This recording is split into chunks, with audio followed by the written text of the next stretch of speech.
Assalamualaikum warahmatullahi wabarakatuh. Bismillah, alhamdulillah, wassalatu wassalamu ala rasulillah Sayyidina Muhammadin ibni Abdillah. La hawla wa la quwwata illa billah, amma ba'du. Bismillahirrahmanirrahim. Perkenalkan, di sini saya Muhammad Zaim Fatoni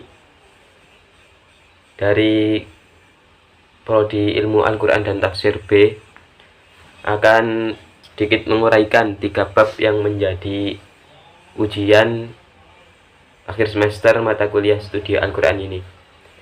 3 bab tersebut meliputi sejarah perkembangan ulumul Quran, kriteria makiyah dan makiyah dalam suatu surat, asbabun nuzul dari beberapa ayat Al-Quran. Untuk yang pertama adalah ulumul Quran, sejarah dan perkembangannya. Al-Quran adalah sebuah wahyu ilahi atau kitab suci yang diturunkan kepada Nabi Muhammad SAW sebagai pedoman hidup bagi seluruh umat manusia. Nah, untuk memahami Al-Quran itu diperlukan beberapa ilmu. Di sini disebut ulumul Quran, yang di dalamnya terdapat beberapa pembahasan mengenai asbabun nuzul dari suatu ayat, makiyah dan madaniyah dari suatu surat, nasikh mansukh dalam suatu ayat, ayat-ayat mustabihat dan musyabihat dan lain sebagainya. Selanjutnya, pengertian ulumul Quran sendiri.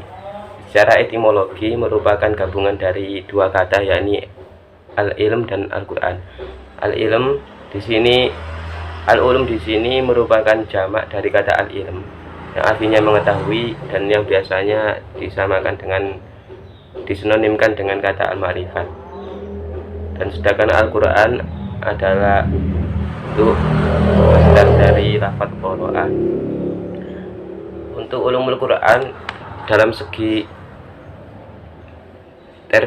terminologi atau segi istilah, yakni sejumlah ilmu pengetahuan yang secara khusus membahas tentang Al-Quran, dan di dalamnya terdapat pembahasan mengenai turunnya Al-Quran, asbabun nuzul, makiyah atau madaniyah suatu surat, ayat-ayat musyabihat, nasikh dan mansukh ayat Al-Quran dan lain sebagainya. Pada masa Rasulullah hingga masa kekhalifahan Abu Bakar dan Umar, Al-Quran masih diriwayatkan secara lisan. Masuk pada zaman kekhalifahan Utsman, di mana orang Arab mulai bergaul dengan orang yang non-Arab. Pada saat itu Utsman memerintahkan supaya kaum muslimin berpegang teguh pada mushaf induk dan membakar mushaf lainnya, yang mengirimkan mushaf kepada orang di beberapa daerah sebagai pegangan. Dengan demikian, usaha yang dilakukan oleh Utsman dalam memproduksi naskah Al-Quran berarti telah meletakkan dasar ilmu ros Al-Quran. Pada masa kekhalifahan Ali bin Abi Thalib memerintahkan Abu Aswad Ad-Du'ali untuk meletakkan kaidah-kaidah bahasa Arab. Sebagai usaha yang dilakukan Ali tersebut dipandang sebagai peletakan ilmu i'rab Al-Quran, yang biasa sekarang disebut dengan ilmu nahwu. Kemudian pada abad kedua Hijriyah, upaya pembukuan ulumul Quran mulai dilakukan, dan pada saat itu para sahabat atau para ulama lebih banyak terfokus pada tafsir. Di antara ulama yang pada masa itu adalah Sufyan Ats-Tsauri dan Sufyan bin Uyainah.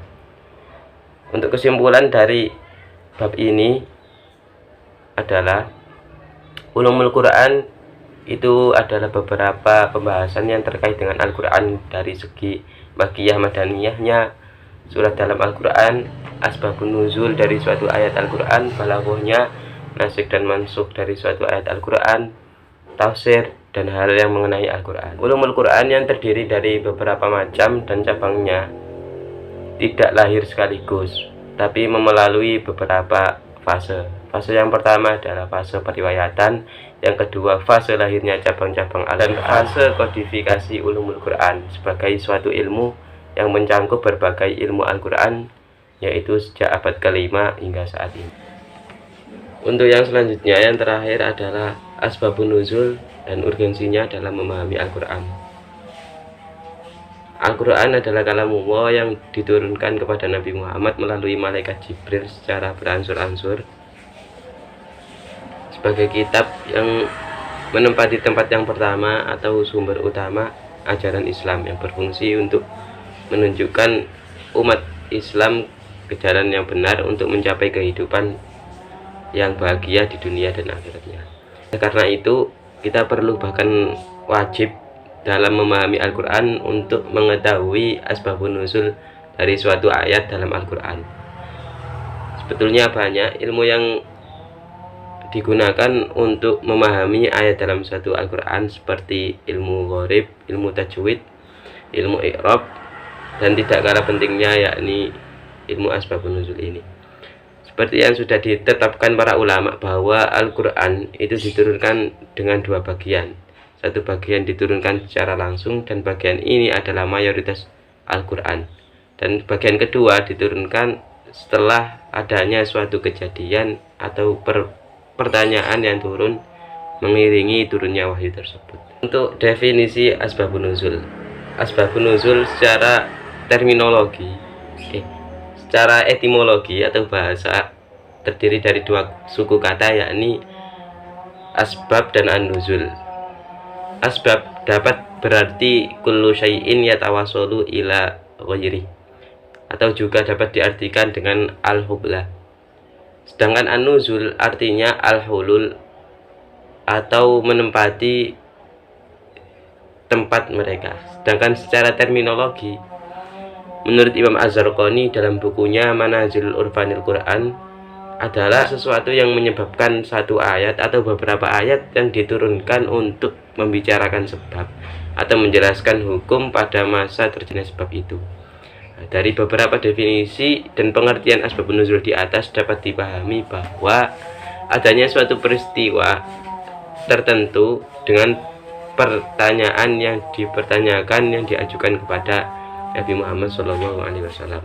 Ayat-ayat yang diturunkan menurut Imam Az-Zarqani ada tiga bagian. Yang pertama, peristiwa Huzaimah atau pertengkaran yang sedang berlangsung. Kedua, peristiwa yang berupa kesalahan seseorang yang tidak bisa diterima oleh akal. Ketiga, peristiwa mengenai cita-cita dan harapan seperti muwafaqat atau persesuaian.